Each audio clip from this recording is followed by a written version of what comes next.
O tema que nós vamos abordar hoje é a consciência através do movimento ou do corpo.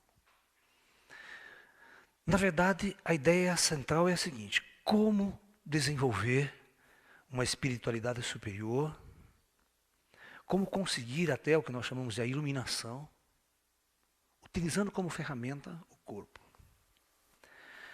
Veja, nós somos uma alma usando um corpo. Nós somos um espírito usando um corpo. Só que esse espírito está nas trevas, ele está esquecido, ele está corrompido pelo sistema social, pelo sistema materialista. Essa corrupção faz com que nós não vivamos por nossa alma, mas sim pela nossa matéria. Ok? Os grandes mestres da história sempre nos alertaram para a nossa natureza espiritual, que ela tem que ser despertada, que ela é a mais importante. O reino dos céus, tal, aquela coisa toda. Jesus falava muito isso. Você tem que se preocupar com essa vida é uma passagem. Você vai nascer, crescer e morrer. É uma jornada. Você tem que tomar consciência disso. Ok? Quando você toma consciência disso, você se liberta. Enquanto você não toma consciência disso, você é escravo. Escravo da matéria. Ok? Esse era o discurso de Jesus contra o Império Romano, que escravizava todo mundo em função do poder, da força, da matéria. Ok? Então, muito bem. Vamos tentar entender como é que está essa coisa na nossa sociedade, diagnosticá-la, para depois nós entendermos como os grandes mestres do passado, as escolas do passado, usavam o corpo como ferramenta para o despertar da consciência. Ou seja, para o despertar dessa consciência cósmica, dessa consciência espiritual, ou a luz dentro de nós.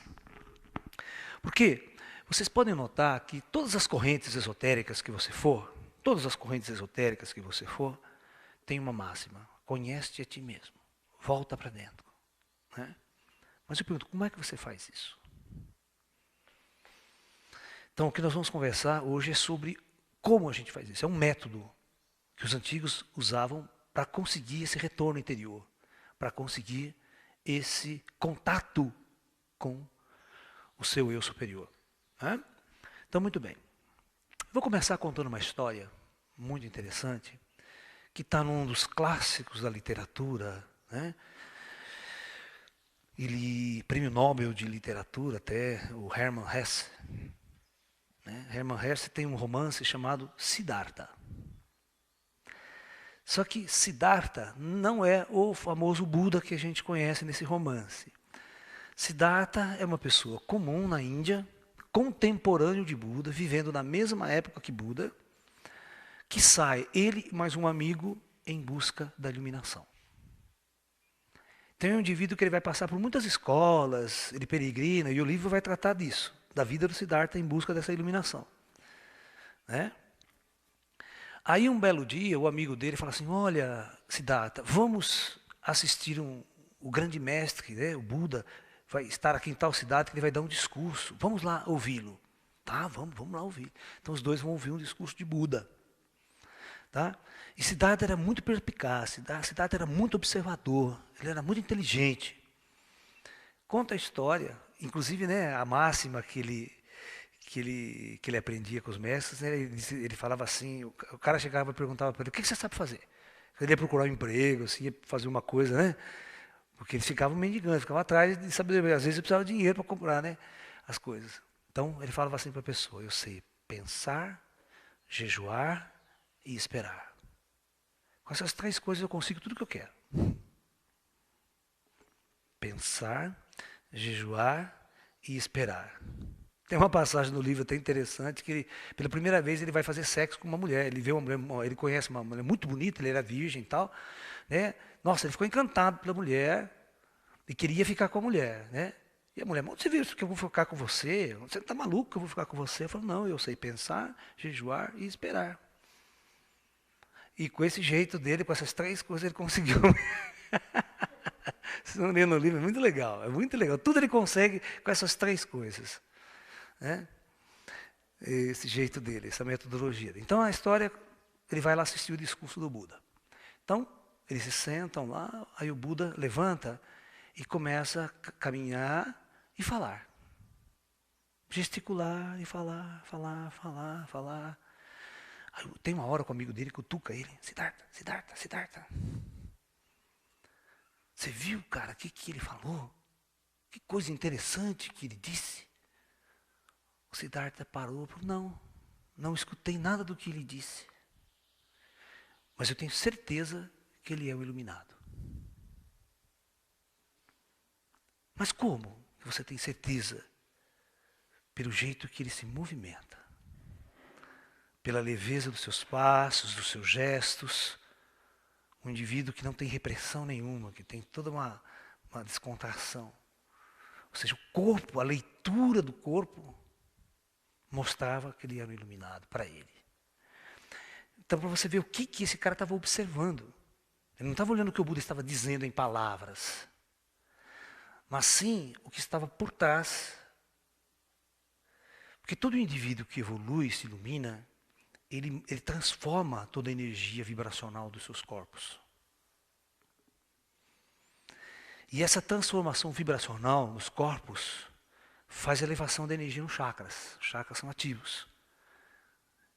É uma alma liberta num corpo.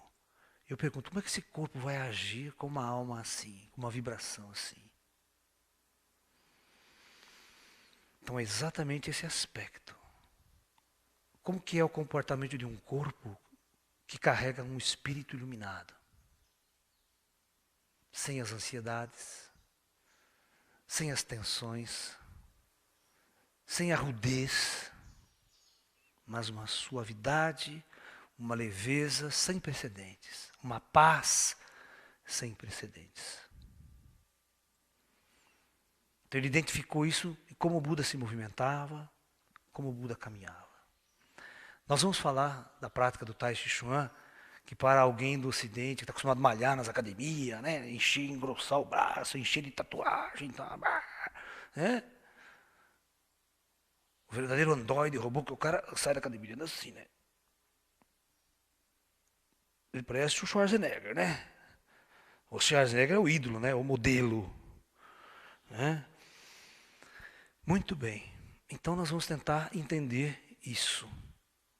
Como que é o corpo de um iluminado e como que é o corpo de uma pessoa comum.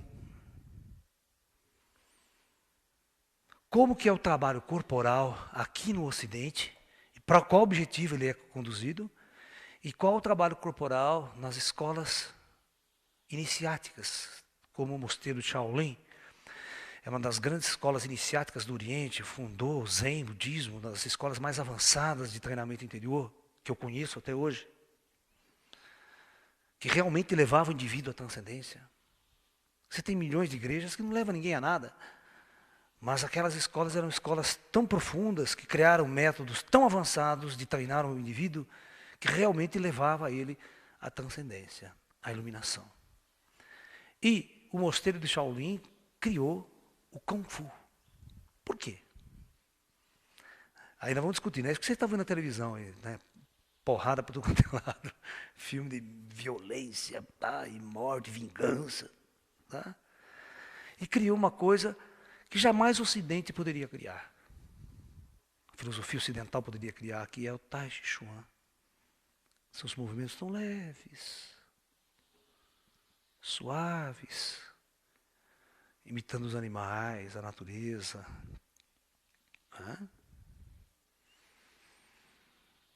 Então vamos discutir um pouco sobre o corpo no Ocidente.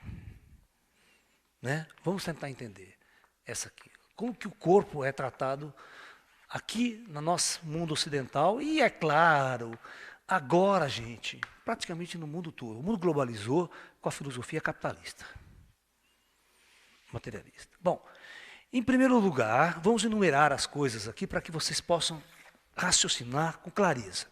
Primeiro ponto é, no Ocidente, o espírito está morto. Ok? Ou seja, ninguém fala em espírito, ninguém se preocupa com o espírito, ninguém está nem aí com o espírito. Tá? No Ocidente, nós vivemos a filosofia do capitalismo. Né? E esse capitalismo gera o que nós chamamos das mais ferrenhas e mais injustas formas sociais já criadas pelo ser humano, que vem desde a antiguidade, que é imperialista. A antiguidade era o poder, o rei, imperador bilionário, e o súdito lá passando fome lá embaixo, sustentando o rei. Então, uma sociedade capitalista não passa disso. Você tem os grandes empresários, os empregados trabalhando lá embaixo, ganhando salário mínimo. É isso, é a pirâmide. Né?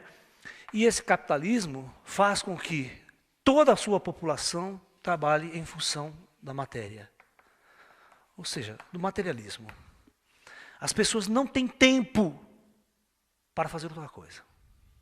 Ou seja, toda a energia física, emocional das pessoas são canalizadas para servir a esse império.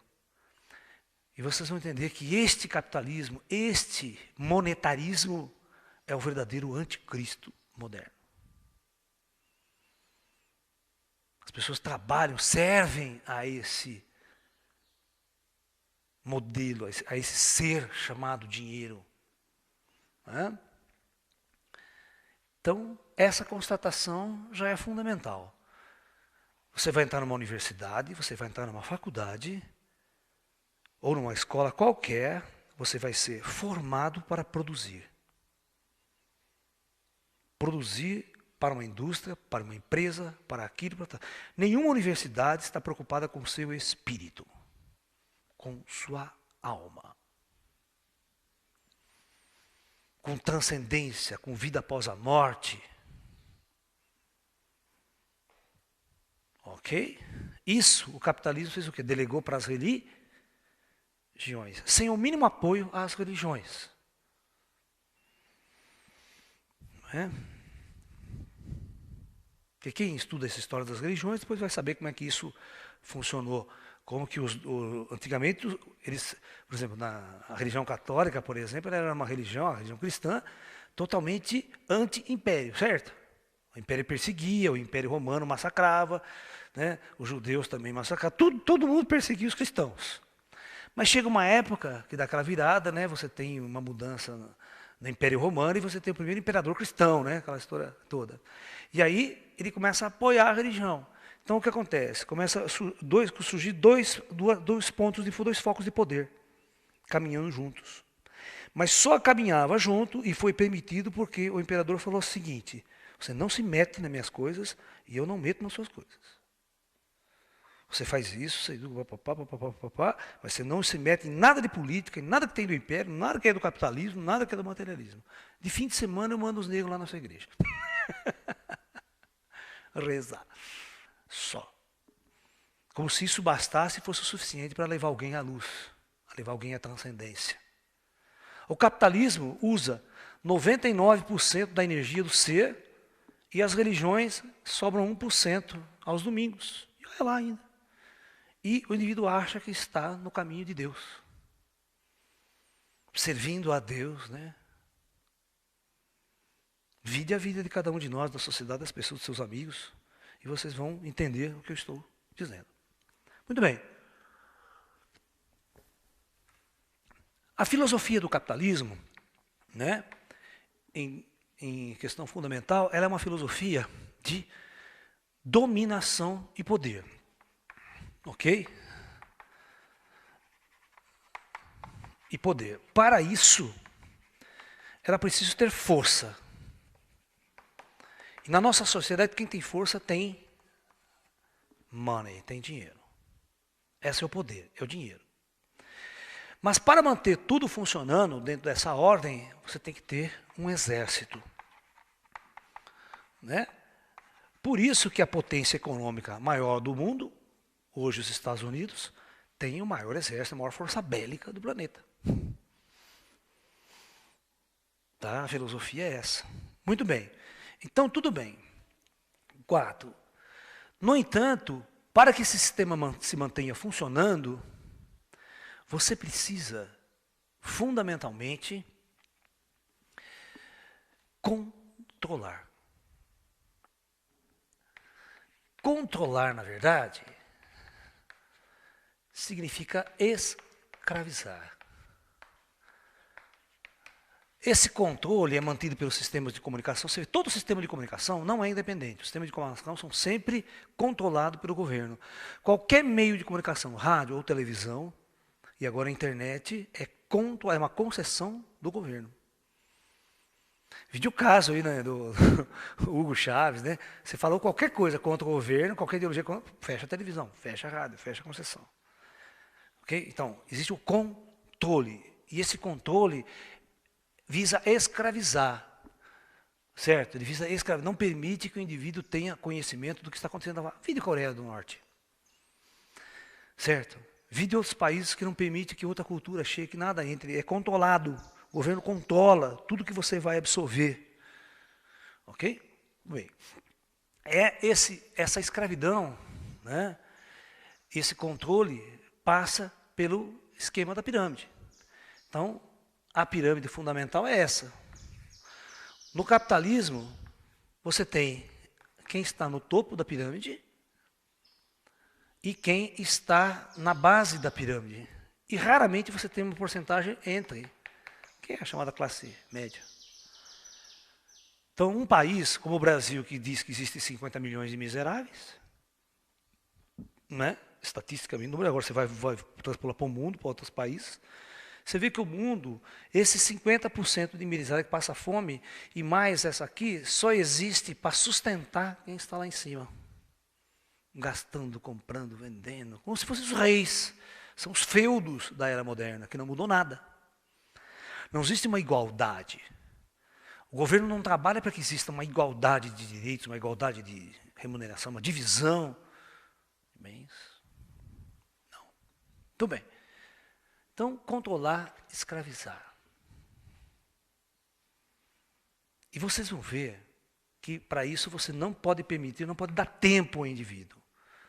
Então, todas as atividades gastam toda a energia da produção. Você vai produzir, o indivíduo, ele vai ser encarado, cada cidadão dentro desse esquema é um escravo, e ele vai ser encarado, preste atenção, como não há alma, como não há espírito, ele vai ser encarado como uma máquina.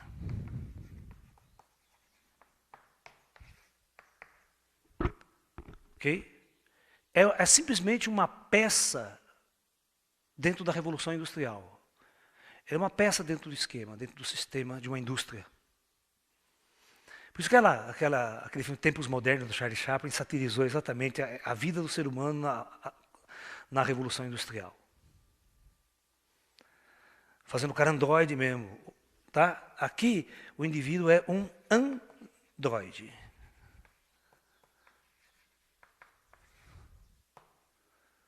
O que é um androide? O androide você pega, constrói ele, uma máquina, e programa ele, e aperta o botão e manda ele executar. Você já foi numa indústria de produção? Alguém de vocês já entrou numa fábrica de produção? Que o cara entra 7 horas da manhã, funcionário, ele fica lá, aperta, toca a campainha, toca a chaminé, toca a sirene, aí começa. Aqui tem aquelas esteiras, no Japão tem aquelas esteiras de eletrônica passando, ele sorda um negocinho ali, vem outro, sorda um negocinho ali, vem outro, sorda um negocinho. Meu, fica um dia inteiro, fica um mês, fica um ano, fica 10 anos fazendo isso.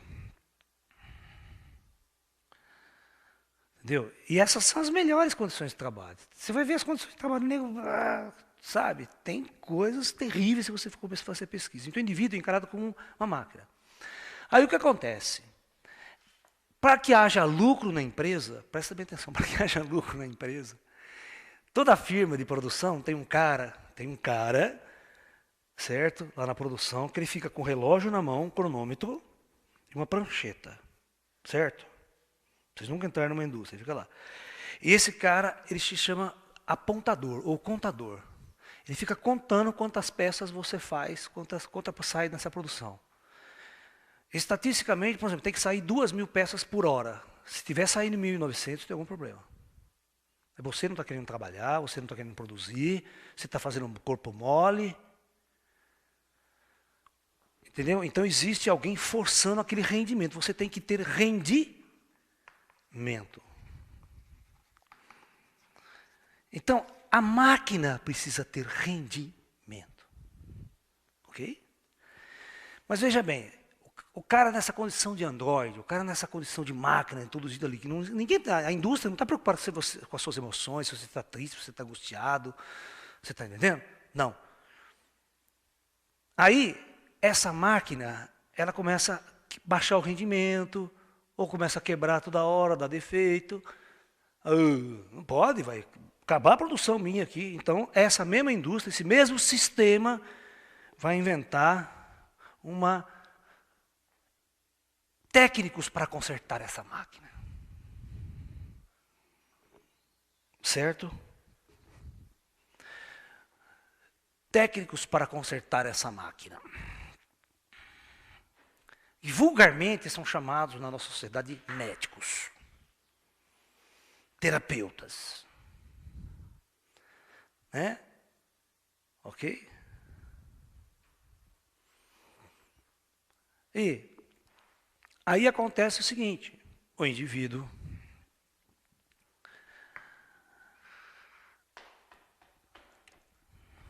vai perceber que o corpo dele está falhando.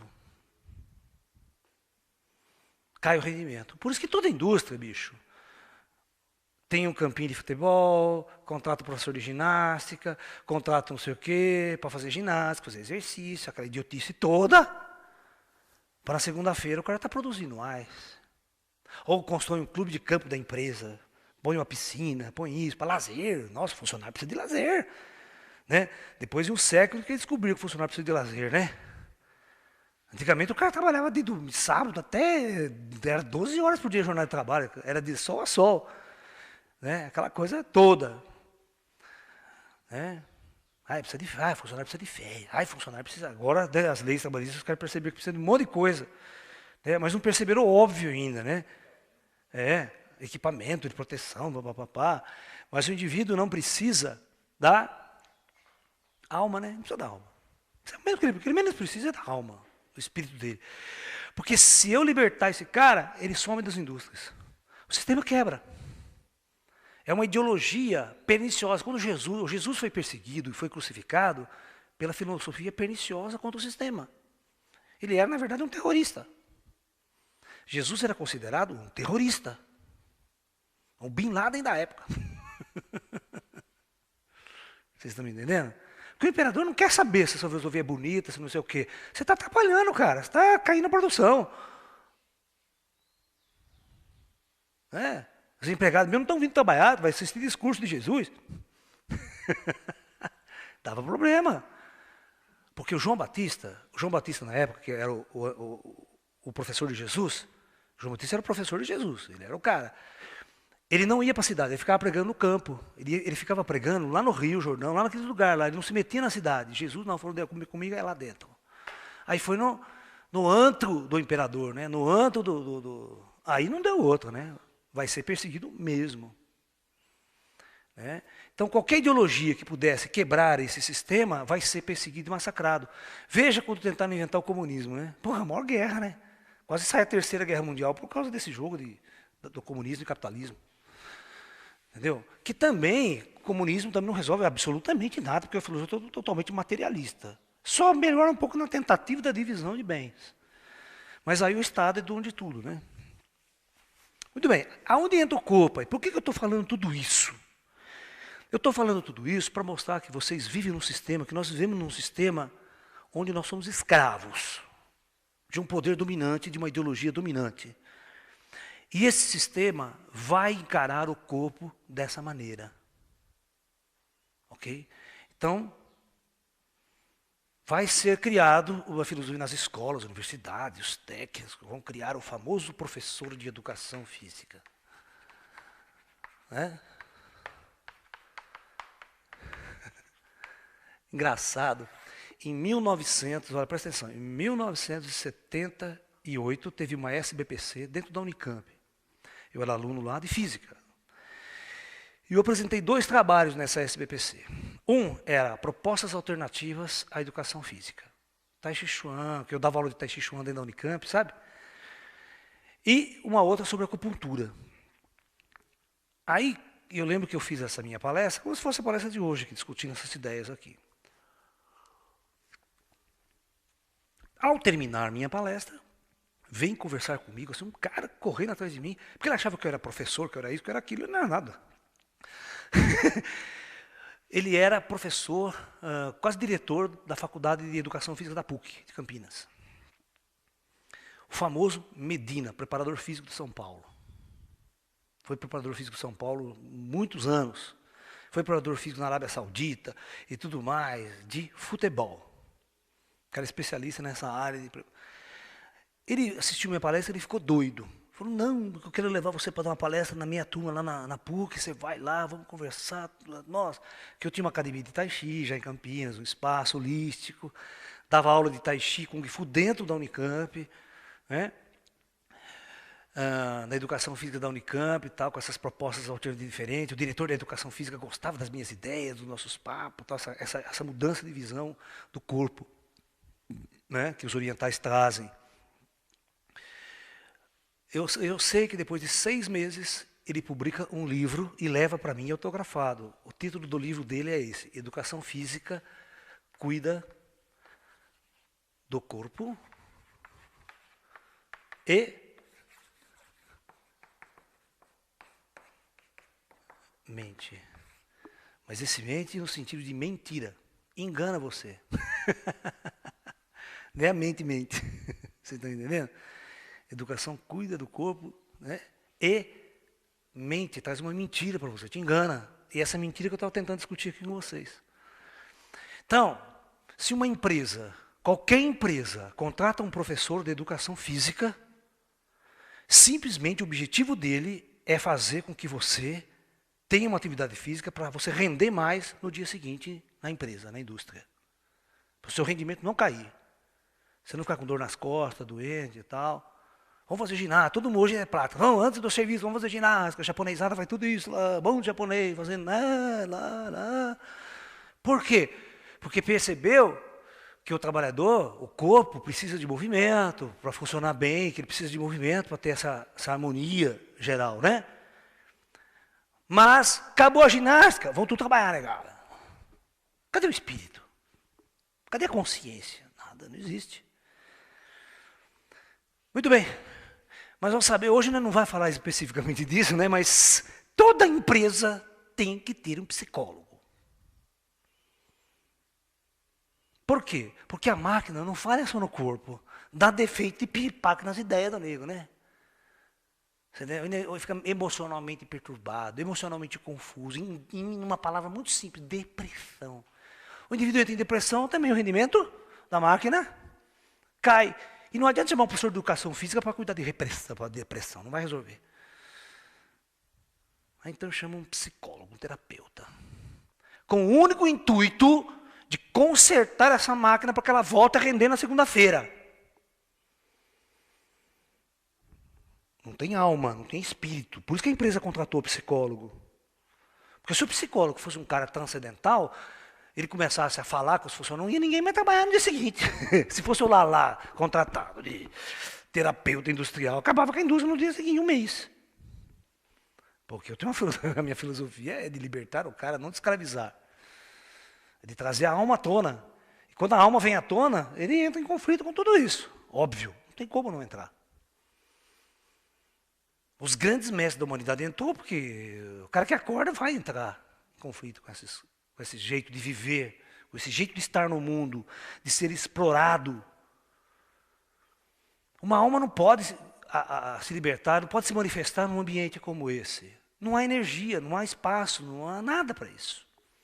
Muito bem. Então, dentro desse mecanismo, estamos falando do corpo especificamente, vamos falar como que o corpo é cuidado, então. Vamos lá. O corpo. Então, veja bem, principalmente a educação física trabalha com uma coisa chamada, basicamente, esporte. Então, vamos praticar esporte. Esporte é saúde. Olha o lema. Esporte é saúde. Depende. Pode não ser. Pode ser tua morte.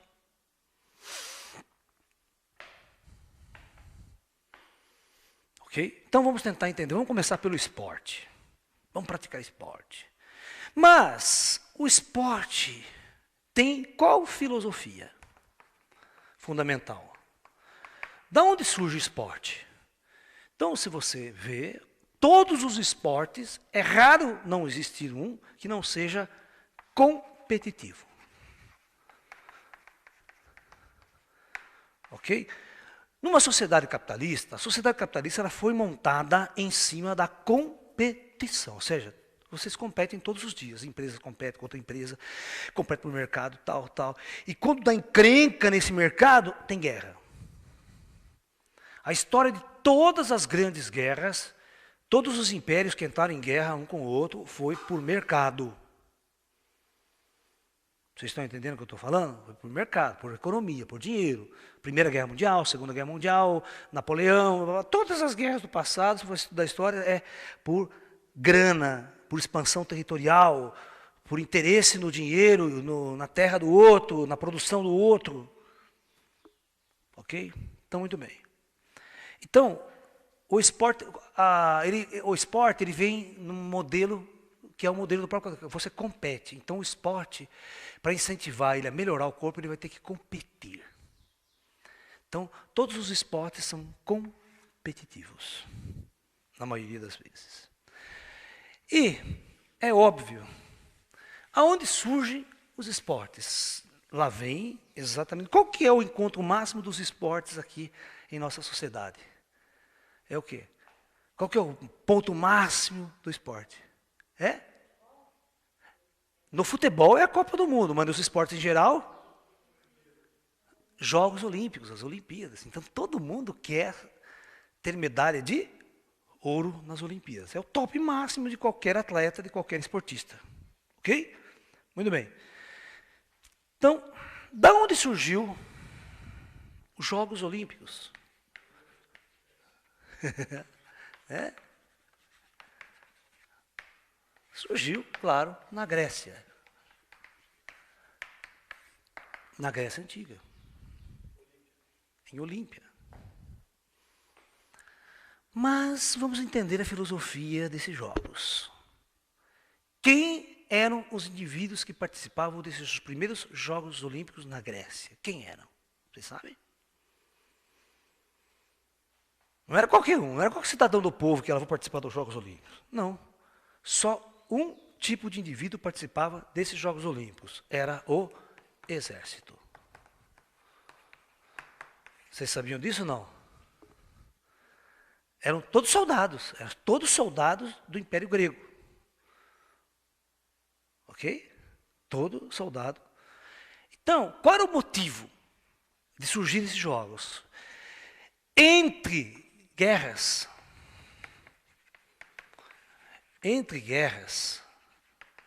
o soldado não tinha o que fazer. Ele não tinha o que fazer. Ele não era motivado a treinar para se manter hábil. Porque lá na antiguidade, você sabe o seguinte, não tinha metralhadora, não tinha revólver. O neguinho ia para a guerra no pau, ele ia no braço, nas armas, na capacidade física dele. Ok? Então, os intelectuais gregos, dos exércitos gregos, criaram uma forma de manter o exército treinado no ponto, criando os jogos de guerra. Jogos de guerra. Nem era olímpico na época, eram jogos de guerra. E aí, você pode olhar na Grécia Antiga quais os esportes que existiam. Arremesso de dardo, que é lança, né? Que os caras lançavam a lança para cima do inimigo. Arremesso de disco, que é jogar pedra na orelha do outro. Né? Corrida, maratona, tudo isso aí era armas, era uma luta greco-romana, que tinha aquelas lutas greco-romanas, luta mesmo, luta livre e tal. Eram todos os modelos de luta, de guerra. Esses eram os esportes, os jogos. E qual era o objetivo?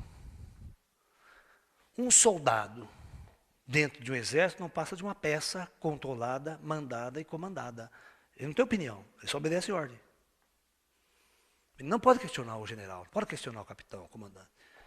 Se questionar, é fuzilado. Segunda Guerra Mundial, se você desertasse, não vou lutar, não vai o quê? Vai na marra. Ou você luta, ou vai para o pelotão de fuzilamento, o que você escolhe? Desertor, você é um desertor, desertor é pelotão de fuzilamento. Então não tinha a segunda chefia, quando a Alemanha entra em guerra, a Inglaterra entra em guerra, Estados Unidos entra na guerra, não tem esse negócio, você não vai para a guerra. Está aqui, ó, serviço militar. É obrigado a fazer, obrigatório o serviço militar. Se não fizer, vai preso. Então o indivíduo força você, usa você como instrumento dessa sociedade. Muito bem. Então, aqui, neste exército, é claro que o indivíduo tinha que ser corporalmente forte. Porque ele mexia com espadas, com lança, tinha que ter uma resistência física descomunal. Então o treinamento era para deixar esse indivíduo muito robô, muito androide, muito forte. Sansão, Dalila. Né, o modelo de Hércules, tudo nego maçudo, jogava pedra em cima do inimigo. Levantava aquela puta tonelada de ar. Né, essas bobagens. Fraco da cabeça, completamente fraco da ideia. Mas forte pra caramba. Você vê aquelas guerras antigas, cara, quando passa na televisão, lembra aquele filme Coração Valente, que é legal pra assistir? Aquele exército, tudo em cima do outro, junta aquelas duas tropas, uma pé cabeça de negro que voa, perna de um lado, uma beleza, cara, uma maravilha. Para isso que os homens eram treinados. Certo? Hoje não mudou nada. Muito bem. Todos os esportes modernos, eu vou fazer uma pergunta para você. Vamos ter uns Jogos Olímpicos, vamos ter um jogo de basquete, um jogo de futebol olímpico, um jogo de vôlei. Quem está preocupado durante uma partida de basquete com o seu corpo? Uma natação, competição de corrida ou natação. Quem? Já viu maratona? Que no meio do caminho cai uns 20? Tem nego que chega tudo assim. Não, eu quero chegar. Eu morro, mas eu chego. Qual que é o ideal que está por trás disso daí?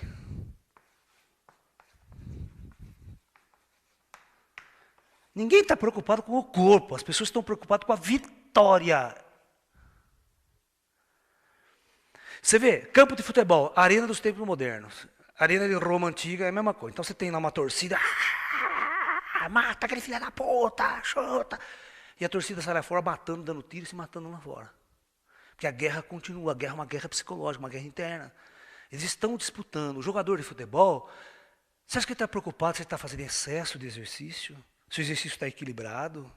Será que tem jogador de futebol que vai se iluminar através do exercício da profissão?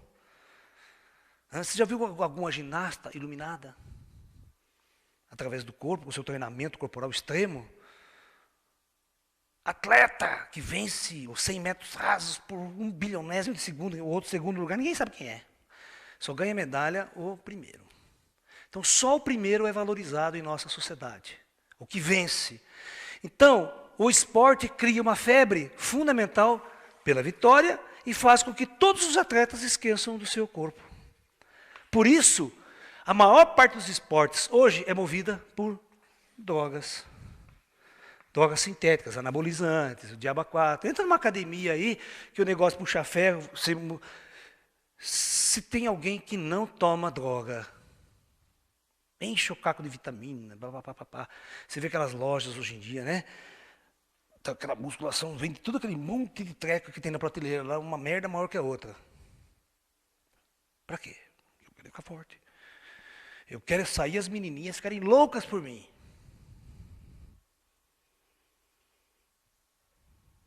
É? Então é a filosofia do ego. Então todo isso aqui para valorizar o ego. Eu sou melhor, eu sou vitorioso, eu chego em primeiro lugar, sou mais forte que você.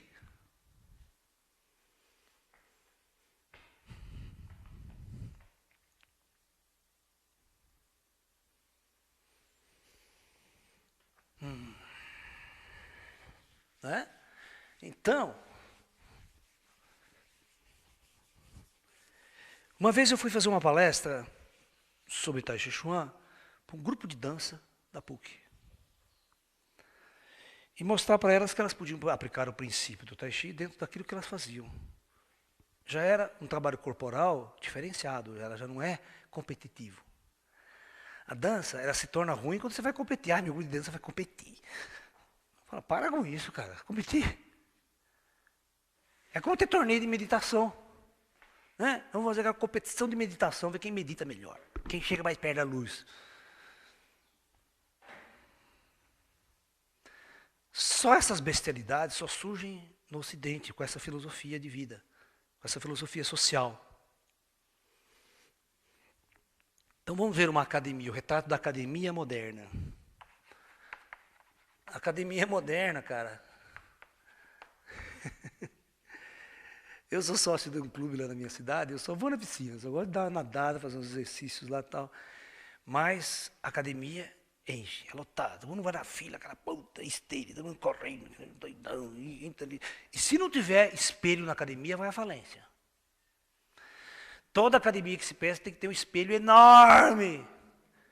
Porque o corno vai lá e ela já bota aquela roupinha toda bonitinha, menininha, chega no verão, ela quer estar em forma. Esse é o modelo, quer estar em forma. Baguinha no gato, bumbum durinho. Então ela chega para o professor, ai professor, eu quero fazer localizada. Porque ai, minha bunda tá flácida, quero localizar. Só quero fazer massagem para a bunda. E o professor corno vai lá e dá ainda. Não, faz exercício para sua bundinha, bem, faz assim com a perninha aqui, ó, pega um pezinho naquela, fica lá assim. Só não faz exercício para a cabeça, né, para a mente do corno. Tem que dar exercício localizado para a cabeça. A burrice está ali. A merda está ali na cabeça do cara. Não, pior é na academia a famosa geração pitbull. Essa é a pior.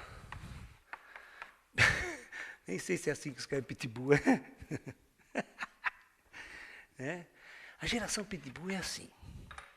Presta atenção, vê se eu estou com a razão ou não estou. Vocês que estão vendo aí. O indivíduo vai lá na academia. Ele faz questão de comprar toda a academia camiseta regata. Não pode ser camisão, solto, com nominha aqui, sabe? Então ele vai lá e puxa o ferro.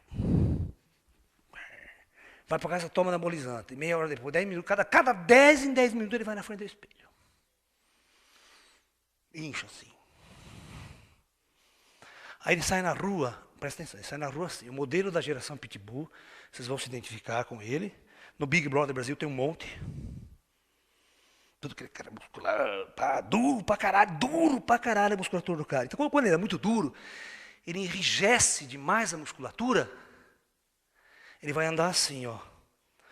Ele bota uma camiseta regata, uma tatuagem desse tamanho assim, né? E sai na rua assim. E já anda com o peitão assim. Com a costa arcada, dura. E o pitbull na coleira. O cachorro meu pitbull, anda no pitbull. Ele não anda com o labrador, ele não anda com o outro, ele anda com o piti. Por quê? Porque todo cara tem o pitbull. O pitbull é o guerreiro, mata outro cachorro, eu gosto de violência, é isso que eu quero. Então é o símbolo, ele se identifica com aquele animal. E sai desfilando na rua. Duro como uma pedra. O cérebro, ó, o espírito, é um indivíduo que gasta todo o seu tempo, sua energia, apenas com o seu corpo. Mas, vocês acham que está fazendo alguma coisa boa? Não, está destruindo o seu próprio corpo. Por isso o livro do famoso Medina, A Educação Física, mente. Ela faz uma mentira, ela provoca uma mentira. Ela diz para você que vai te dar um corpo são. Ela diz para você que vai dar uma mente sã. Mas não tem mente nesse processo. Cadê a mente? A nossa sociedade ela foi dividida. Ela dividiu na famosa divisão cartesiana. O homem foi dividido em corpo e mente. Mente é apenas a parte intelectual do indivíduo. Nessa mente aí tem o emocional, tá, mas não tem espiritual nenhum, não tem vida após a morte, não tem nada, tá? Esquece isso, é bobagem. Isso é coisa de religioso, de fanático religioso. É coisa daquele maluco do Chico Xavier.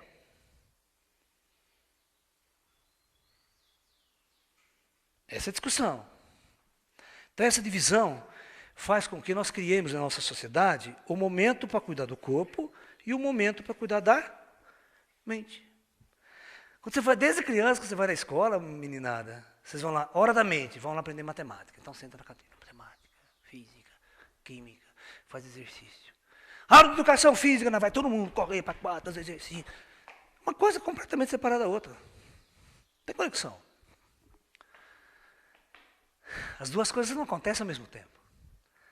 Agora, é completamente diferente nas escolas iniciáticas, né? Que nós vamos discutir as escolas iniciadas. Nós estamos mostrando como é que é a nossa. Agora nós vamos mostrar como que a gente trabalha o seu corpo numa escola iniciática no Mosteiro Shaolin, que é o Tai Chi Chuan, que é yoga, uma escola de yoga, as escolas de yoga na Índia. Né? Então o corpo está dividido, separado, e quando você separa, você destrói, você mata. Num ser que é totalmente espírito, que tudo vem do espírito, tudo vem da alma, todas as nossas memórias de vidas passadas, toda a nossa experiência como alma, como ser, entra num corpo desse, e esse corpo se torna o nosso cárcere da alma, principalmente quando nós somos usados pelos intelectuais, pelos poderosos, a sermos tratados como objetos, como máquina. Por isso que você não vê nenhum iluminado no Ocidente. Você não vê iluminado no Ocidente. Você não vai ver um iluminado no Ocidente. Não há nenhum potencial para criar um ser espiritualmente iluminado. Só tem um jeito. Encarnar um cara pronto. Que nem a história do Chico. Já encarna um indivíduo pronto para cumprir uma missão já aberto em espírito. Porque esperar o indivíduo se tornar um médium, abrir a consciência, não vai abrir. Porque tudo que existe em nossa sociedade é contrário a essa questão. Força o indivíduo a ser um indivíduo dicotomizado e força a ser um indivíduo completamente alienado de sua alma, de seu espírito. Vide a máxima de Karl Marx, né? Mas ele tinha razão nesse aspecto. A religião é o ópio do povo. A religião, não a espiritualidade. Porque todas as religiões são escravatórias. Cria você como escravo de Deus, sabe? O escravo da salvação. Eu tenho que ser salvo, sabe? Vocês viram claramente nesse filme do Chico Xavier, né, essa discussão, ele tentando trazer uma nova consciência religiosa, mas o padre fala louco, não, é o demônio, não vai lá que tem um demônio. Então, cria o terror para as pessoas, não vai lá que tem o demônio. O medo. É o terrorismo, a filosofia de terrorismo. Então, você vem aqui na igreja que você está com Deus. Aqui você está com Deus, fora daqui você está com o demônio. Isso se chama monopolização do poder religioso. Que mais uma vez ele escraviza e monopoliza você. E não leva você à transcendência real. Está mais que provado, tem 2000 anos de história, né? Quantos iluminaram dentro da igreja? Quase nada, zero à esquerda. Né? Na verdade, o Papa deveria ser um iluminado, mas não é. Devia ser um paranormal, não é. Devia contatar com os espíritos, mas não contata. O Papa era um símbolo político. Um símbolo totalmente político. Né? Dentro de um Estado que é o Vaticano, que é um Estado, então ele governa um Estado, ele é um político. Entendeu? Então, esse é o quadro que nós podemos descrever, é o quadro que nós descrevemos do trabalho do corpo no Ocidente. O homem é máquina. Vamos lá. Vamos ver as escolas iniciáticas.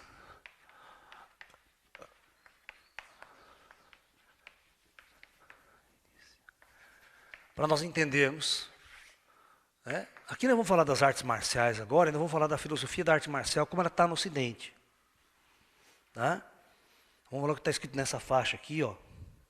que está escrito naquela faixa. Tá? Tudo bem. As escolas iniciáticas, tem várias. Nós temos as escolas budistas, né? As escolas taoístas e as escolas hinduístas. As grandes correntes do passado. E tem também as escolas sufistas, que estão praticamente mortas. Tá? Então vamos lá. As escolas budistas surgem, né, do grande avatar, do grande mestre Siddhartha Gautama, que iluminou-se e passou a criar uma escola de tradição espiritual. Veja, qual era o único objetivo do Buda? Levar os indivíduos à transcendência e iluminação. Ok? Então, os mosteiros budistas, vamos lá, vamos começar com o budismo.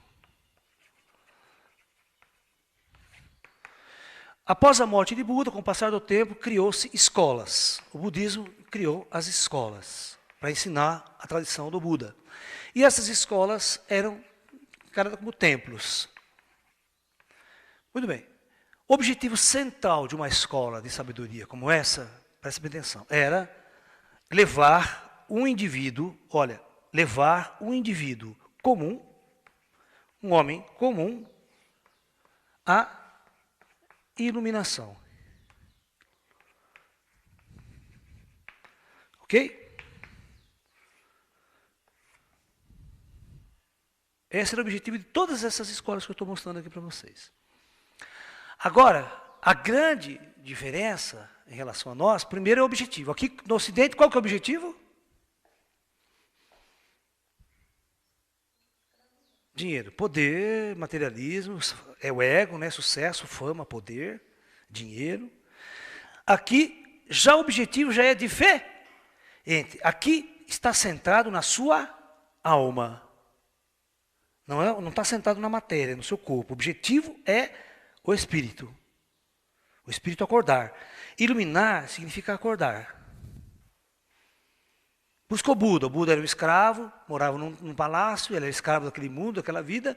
Quando ele se ilumina, ele se liberta. Ele acorda para o seu espírito. Essa é a ideia da iluminação.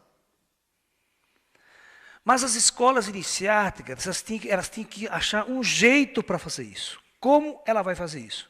Como que ela pega um homem comum, você bate lá na porta do mosteiro, mestre, que eu quero a iluminação. Né? O mestre pode falar, não, você passa ali, compra uma ficha, tira a ficha, né? Compra, né? Está lá, vende na prateleira, está lá na prateleira, ao supermercado.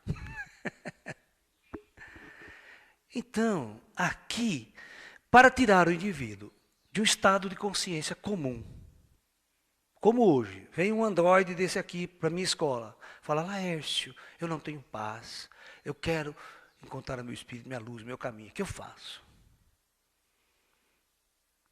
Então, o que eu faço? Aí é a chave.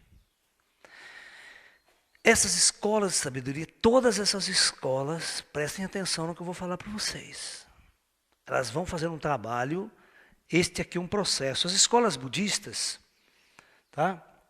Elas vão ter métodos. Depende, se ela vai para o Tibete, porque o budismo ele começa a se ramificar, né? No mundo, ele vai para o Tibete, ele sai da Índia, vai para o Tibete, vai para o Oriente, vai para o Japão, para a China, tal, e vai expandindo. E com correntes diferentes. No Tibete ela tem um formato, na China ela tem outro formato, no Japão ela tem outro formato, por causa das adaptações culturais. Tá? Muito bem.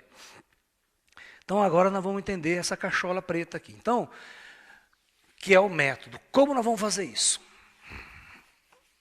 Tá? Então, olha a grande diferença. Vocês já vão notar a diferença fundamental. Primeiro, todo mestre oriental sabia que o indivíduo que estava aqui, ele era um conjunto de 4 coisas importantes. De 4. Primeiro, ele tem um corpo. Segundo, esse indivíduo tem uma mente.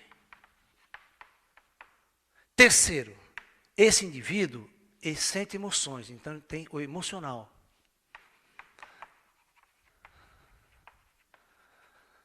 E quarto, esse carrega uma alma, ou um espírito, como vocês querem chamar. Então essas 4 coisas é o nosso ser. Na filosofia oriental que vocês seguem aí, qual a diferença? Não tem alma, não tem espírito na jogada. E os mestres orientais sabem que é impossível separar essas 4 coisas. Elas estão conectadas quando você está encarnado. Certo? Quando você desencarna, você só larga o corpo, você carrega esses 3 aqui. Mas mesmo assim você carrega um corpo astral. Tá? Ainda é corpo, tá no plano astral é corpo. Por isso que aparece o cara lá, o espírito e tal, um corpo, um ser. Tá? No nosso lar, vocês viram uma sociedade toda normal, funcionando, gente trabalhando, gente fazendo isso, fazendo aquilo, tem um corpo. Comendo, bebendo, até em alguns casos. Muita pegada à matéria, precisa comer ainda. Certo? Então, muito bem.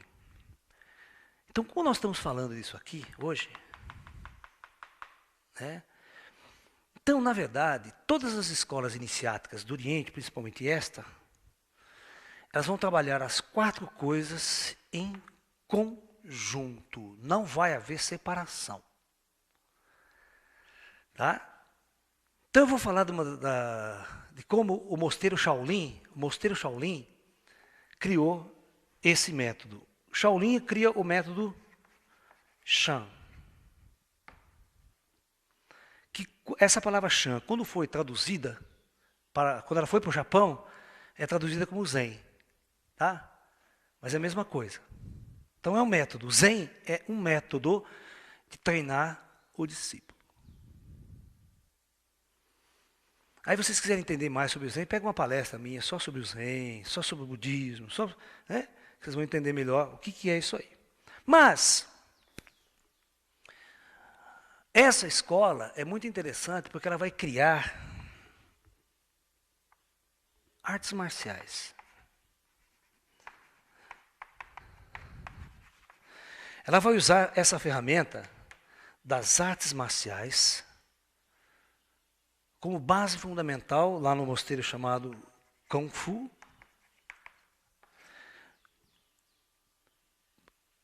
Na verdade, a palavra chinesa para arte marcial, arte da guerra, para a luta, é essa. É Wu Shu.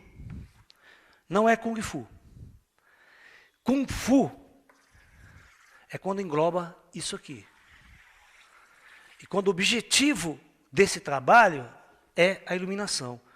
Wushu é apenas esse Kung Fu que vocês vêem, essas lutas, cinema, tal, essas coisas aí, competição, torneio, isso é Wushu.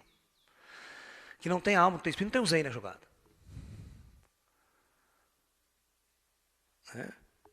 Então vamos caminhar nas ideias. Muito bem. Então essas escolas, principalmente no mosteiro de Shaolin,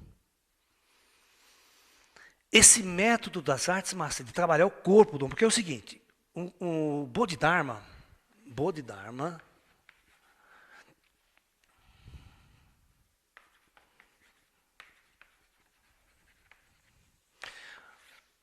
é um patriarca indiano que vai visitar o mosteiro de Shaolin. Ele é um budista. Só que esse Bodhidharma, antes dele ser um iluminado, um cara tão sentido, né, ele era um general de exército. Então ele entendia muito das artes da guerra, das artes da luta. Você está entendendo? Então quando ele chega no mosteiro de Shaolin, ele vê a prática budista, né, por volta do século VI depois de Cristo. Ele vê os monges tudo gordo, sabe?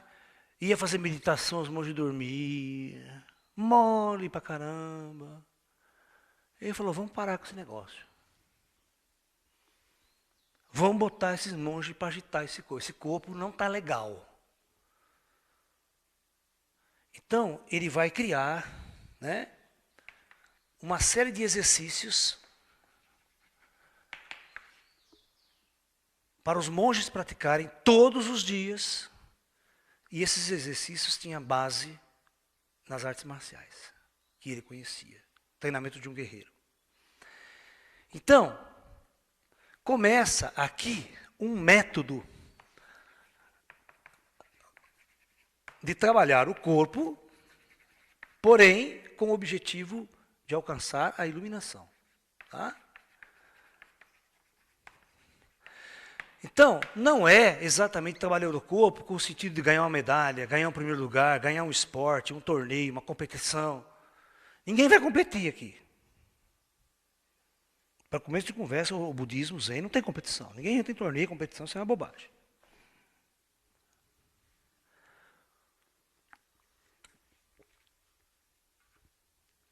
A partir dessa raiz inicial de Bodhidharma, os próximos mestres iluminados começam a aperfeiçoar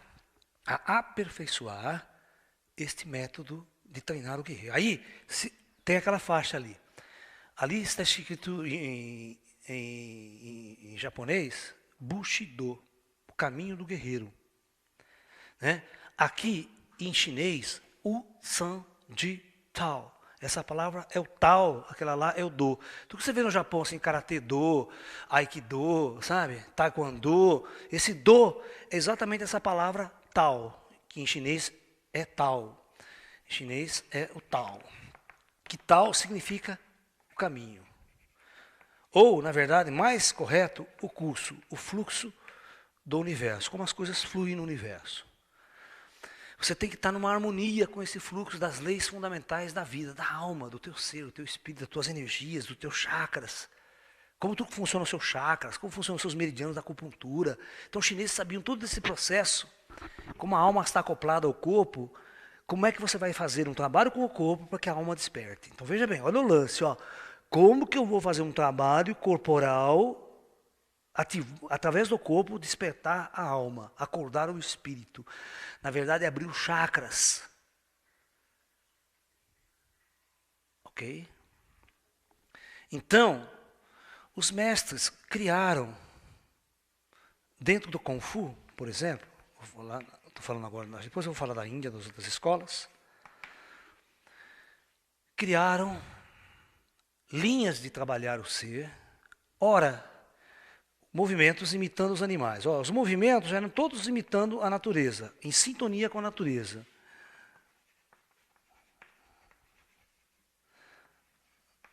Os animais e a natureza, tá? Então, o vento, o ar, a água, a lua, as estrelas, ok? Então, o Kung Fu, eles pegaram o indivíduo comum, todo indivíduo comum que chegava no mosteiro, ele precisava ser transformado. Precisava mudar a mente dele. O corpo era totalmente rígido, totalmente deformado pelas formas de vida como as pessoas viviam, às vezes um camponês, um trabalhador, tal. Tá? Então a primeira coisa que o cara fazia no mosteiro era mudar toda a aparência do indivíduo. Então raspava a cabeça dele, mudava o traje, mudava a roupa, botava ele numa outra condição. Agora você é outro ser. Teu corpo, tua aparência vai ser diferente. Esse é um dos métodos usados até hoje. Agora nós temos que mudar essa sua mente aqui. Essa sua mente precisa ser mudada. E o que vai na mente? Na mente vai a doutrina. Aqui vai a filosofia. Se você nascer muçulmano, viver com aquela doutrina muçulmana, vão apedrejar a mulher porque ela é adúltera, vão matar, você vai viver essa doutrina. É o que você acredita que seja certo. É o que você aprendeu, é a sua cultura. Aqui no Ocidente é o que enfiaram na tua cabeça para você ser um androide e achar o máximo. As pessoas são androides, são escravas, são robôs e acham o máximo. E querem ser felizes ainda. Não vai ser feliz nunca. As pessoas não vão ser felizes. Elas vão só estar em depressão e angústia. Porque a alma está adormecida. Entendeu? Então, os mestres começam a... Ao mesmo tempo que o indivíduo está treinando o corpo, certo? O mestre vai conversando com ele, orientando, para ele mudar a forma de pensar, de ver as coisas. Chega no mosteiro, o mestre dá a vassoura, toma a vassoura, vai varrer. Você vai trabalhar para mim. Vocês se lembram o primeiro filme do Karate Kid? Karate Kid, aquele Karate Kid? O primeiro filme é totalmente zen. Agora fizeram a mesma história com o Jack Chan, né? Fizeram a mesma história com o Jack Chan. Mas a ideia central, você viu que o moleque vai treinar, eu quero treinar Karatê. Você quer treinar Karatê? Tá bom, tô aqui. Vai pintar aquela casa para mim, ele vai pintar aquela parede ali. Vai limpar meu carro.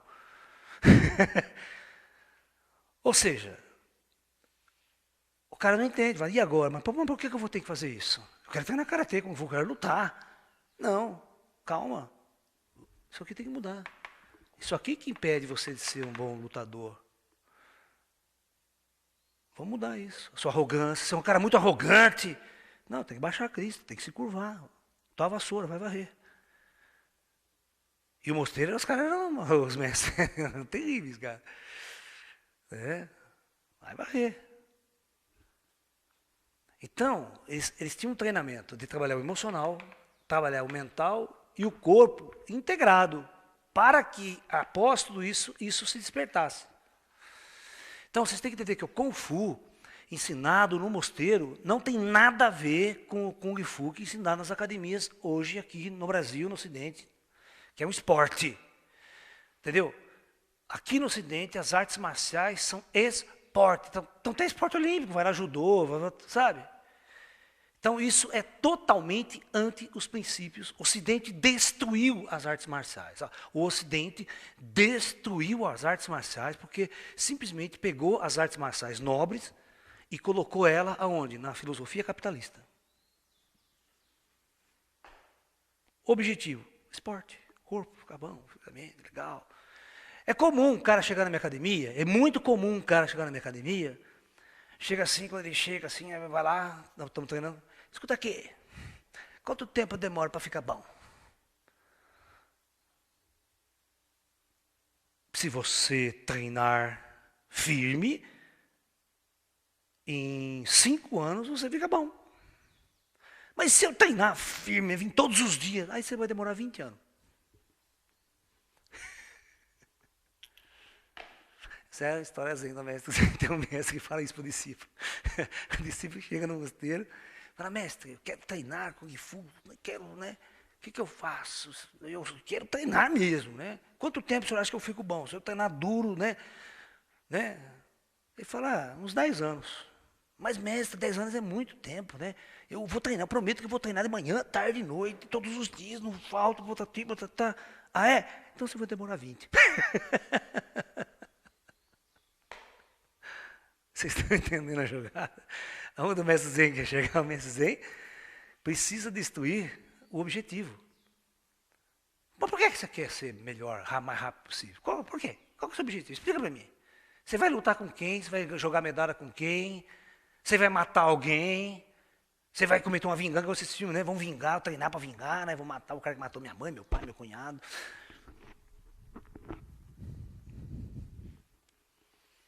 Não, o mestre vai quebrar isso aqui, para com isso. Não vou ensinar você isso. A verdadeira escola espiritualista Zen usava a ferramenta, treinava o discípulo na hora certa para formar o caráter, formar o espírito e mostrar que ele tem que canalizar esse potencial para a luz. Ok? Muito bem. Então, nessa escola do Kung Fu, existe uma técnica chamada Tai Chi, ou mais conhecido como Tai Chi Chuan, mas esquece o Chuan, vamos usar só a ideia Tai Chi. Chuan significa punho, marcial. Tira o Chuan da jogada e só o Tai Chi. Então, veja bem, na Unicamp era muito engraçado que nós fazíamos o Tai Chi Chuan lá, né? No caminho para o restaurante, num gramado, onde tinha árvores e tal assim. Então, ao meio-dia. Tá? Então, imagine, na década de 70, não se conhecia Tai Chi no Brasil, era muito raro se falar de artes marciais. Só japonês, com judô e karatê o povo conhecia. Mas agora você imagine um bando de neguinho lá fazendo isso. Parecia coisa de viado.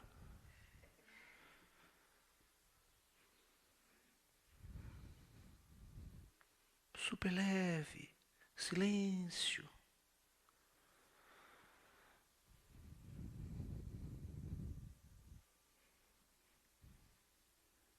Aí parava o povo, todo mundo, olhando.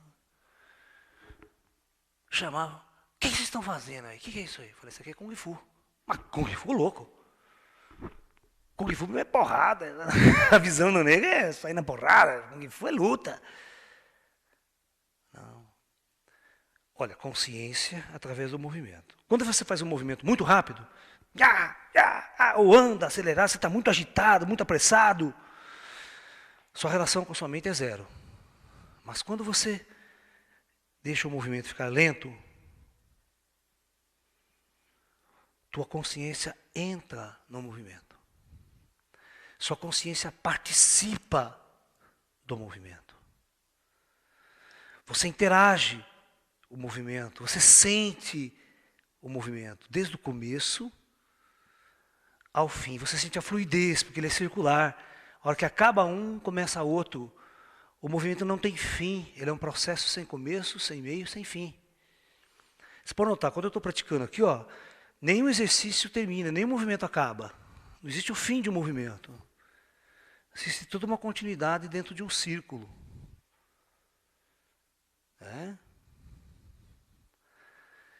Então, a ideia do Tai Chi é suavizar, diminuir o ritmo.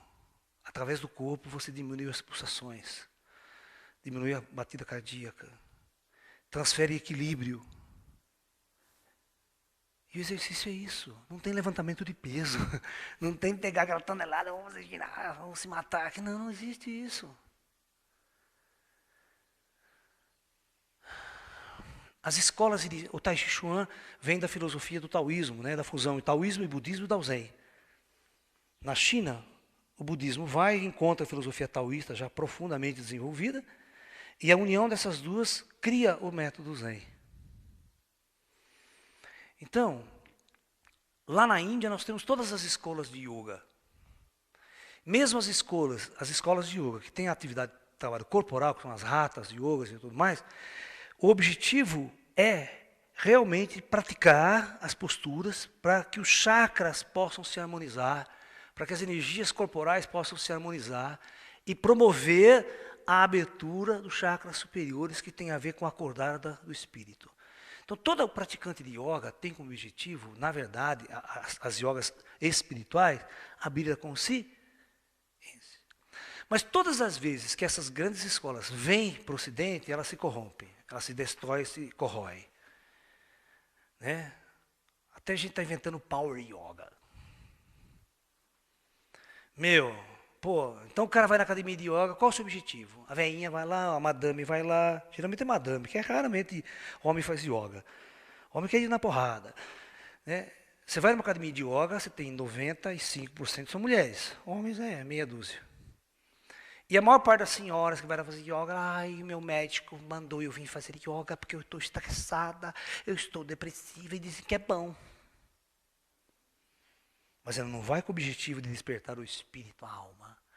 E outra, se numa aula de yoga você falar isso, amanhã no dia seguinte vai embora, porque ela é crente, não sei o quê, religiosa, não quer saber, não quero saber disso. Eu vim aqui para treinar, fazer exercício, ginástica, não quero saber de filosofia, espiritualismo, espiritismo ainda. Sai correndo, cara. E na minha academia eu era doido, né? Na minha academia de Kung Fu, primeira coisa com meus alunos, professor, quando que vai ter torneio? Eu falei, quem sabe o ano que vem, falava para o aluno. Chegava o ano que vem, não tinha torneio. Mas professor, não tem torneio, não vai ter torneio. E aí vinha aquelas outras academias, fazia aqueles torneios de Kung Fu. Mas o senhor não vai participar? O senhor não vai levar nós? Eu falei, não vou. Mas por quê? Porque eu não estou aqui para treinar vocês isso. Bicho, não era fácil. Eu perdia metade dos alunos. Metade dos alunos ia para outra escola, outra academia. Porque eu era radical, eu sempre fui radical. Eu não era maleável. Falou, quer treinar? Quer? Não quer, vai embora. Vai lá, outro lá, tem torneio, competição, tem luta todo dia. E eu não botava os meus alunos para lutar nunca, nem com o outro. Você vai treinar os exercícios, vai treinar o Kati, Kung Fu. E eu sempre ensinei o Kung Fu e o Tai Chi Chuan junto. Acabava a aula de Kung Fu, vamos fazer Tai Chi Chuan. Todo mundo fazendo Tai Chi Chuan. Não existia a separação entre essa arte marcial rápida e o método Tai Chi. E sempre dei aula de yoga também. Falei, agora nós vamos fazer yoga, moça. E os meus alunos eram assim, meus alunos de Tai Chi, Kung Fu faziam yoga. Era uma coisa só a minha escola, não tinha uma divisão. Ou a gente usava o método indiano, ou o método chinês, mas a gente estava trabalhando essa coisa. Eu tentava matar o ego do cara. Falava, nossa, para que você quer treinar Kung Fu? Para que você quer ir para a competição? Para mostrar que você é melhor que o outro? Para derrotar o outro? Não, o Zen não tem que derrotar ninguém. Você tem que derrotar as suas trevas, a sua ignorância. Isso você tem que derrotar. O maior inimigo teu é você mesmo, a sua ignorância, as suas trevas. É para isso que nós vamos lutar como um guerreiro. Por isso que é o caminho do guerreiro. E aqui está escrito, Utsanjital, é o caminho do venerável, ou do santo, do espírito guerreiro. Ou seja, aquele que vai para o caminho espiritual. Esse é o nome da minha escola, Utsanjital, de artes marciais. É uma escola zen, onde o objetivo é o espírito. É o despertar do espírito. E todas as grandes escolas de yoga, a palavra yoga, a própria palavra yoga significa iluminação. União, integração. Yoga significa união. União é iluminação. Você só se une quando você se ilumina. Não tem outro jeito. União é reintegrar-se, tomar, conectar sua consciência à grande consciência cósmica.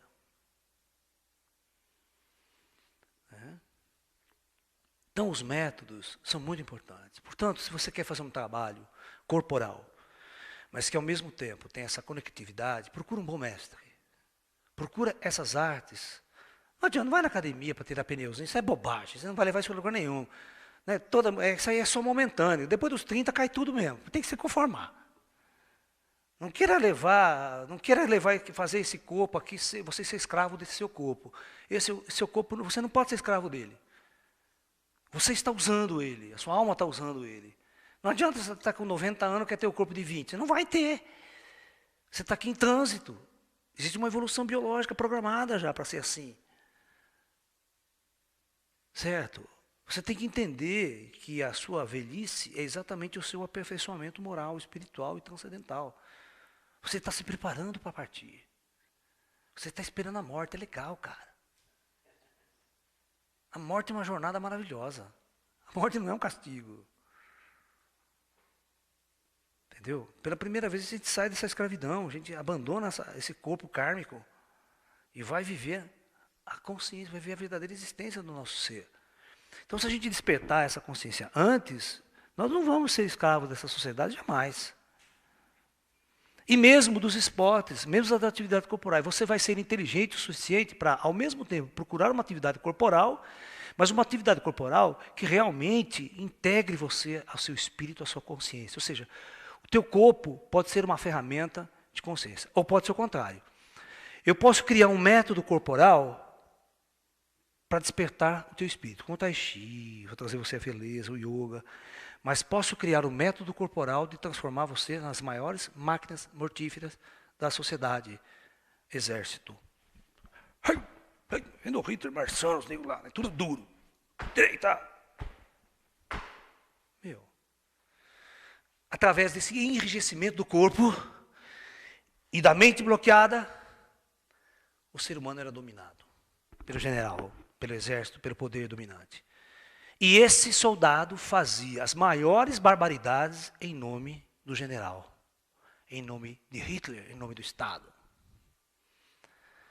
Matava a mulher, pega esse cara aí, então, é o tipo do cara que não tem consciência, ele é uma máquina, ele pegava um revólver, o general, mata! Mata, pode ser criança, não interessa quem esteja na frente. Se é criança, velha, judeu, mato, pronto, melhor. Estou aqui de novo, em posição de sentido. Mata! Não tem consciência, não tem sentimento de culpa nenhum. Se acha um herói. A filosofia embutida é que ele é um herói. Né? Então, o meu conselho é, procure uma escola onde você possa integrar movimento e consciência. O teu corpo é a ferramenta para se chegar no seu espírito, para entrar em contato com o seu espírito, com a sua alma. Para abrir a visão do invisível, para você começar a ver os espíritos, falar com os espíritos, sair dessas trevas deste mundo caótico. Aí você realmente vai conhecer a si próprio, conhecer a si mesmo. Ok? Então, isso é a ideia de consciência através do movimento. através de sua atividade corporal, do seu movimento corporal, você conquistar a transcendência, a abertura espiritual. E as grandes escolas do passado trabalharam com isso. O sufismo, que eu não falei muito aqui, que está mais ou menos morto, acabado no mundo, foi fundado por Zaratustra, né, na Pérsia. Ele usava muito a dança. E principalmente a chamada dança circular, né? Ele pegava o grupo lá e ia movimentos repetitivos, tal. E aí ele criava o estado alterado de consciência, o transe. Certo? Você vê, todo terreiro de Umbanda, se não tiver movimento, não tiver música, não incorpora. Então, é o movimento, ela tem que entrar no movimento, ela tem que entrar no transe, ela tem que dançar, ela tem que girar. Entendeu? O giro é a base do negócio, porque o que vai girando, você vai girando, tira você do seu cérebro, do seu centro. O corpo seu faz você perder totalmente a noção de você, você se entrega. É. Então tudo é tirar você do seu centro. Seu centro, ou seja, primário. Né? O corpo é a ferramenta. E te dá insights, estados alterados de consciência. Onde você experimenta novas sensações. E permite essa interação com o invisível. Porque você se desbloqueia, né? Sua mente não está presa, rígida. Então existem métodos e técnicas para isso. A dança pode ser uma ferramenta para isso. Mas uma dança quando ela é treinada por um bom mestre. Que vai treinar essas coisas juntas com você. Não vai treinar só o guerreiro. Não vai ensinar você a ser um guerreiro, para matar os outros, para ser forte. Não. Treinar a despertar um verdadeiro ser, uma alma, um espírito avançado que está ali. Por isso, aqui em nosso espaço, nós vamos estar oferecendo às pessoas a prática do Tai Chi Chuan, a prática do Yoga, né? A prática do Kung Fu para quem quiser praticar dentro desse caminho, desse processo. Nós vamos estar oferecendo vários workshops de vivências, vamos trabalhar com massagem, yoga, todas as medicina oriental, acupuntura, toda essa gama de coisas para fornecer o lado mais espiritual e esotérico para possível. Para a gente sair dessa coisa que essa sociedade construiu aí fora. Por isso que é importante a gente construir esses núcleos fora da cidade. Porque os núcleos fora da cidade, ele sai da energia, ele sai da proposta da cidade. Ele cria um outro núcleo. E na Índia, na China, sempre foi assim. Vai para as montanhas. Quer aprender Kung Fu? Vai para as montanhas. Quer aprender Tai Chi Chuan? Vai em Wudang, nas montanhas de Wudang, que é um lugar lindo na China, que é louco. Tem aqueles templos no topo das pedras, montanhas, que é uma doideira. E os mestres taoístas ficavam lá, né, em busca dessa transcendência. Ok? Então, mas eu já vou dar um aviso para vocês. Vai ser raro encontrar bons mestres. Vai ser raro você encontrar por aí uma escola de artes marciais que o professor esteja realmente integrado no espírito zen da coisa. Nós carecemos muito de mestres na luz.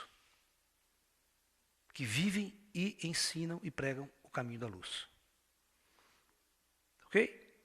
Então é isso. Namastê, muita paz e até um próximo encontro aqui em nosso espaço Caminho da Luz nas Montanhas.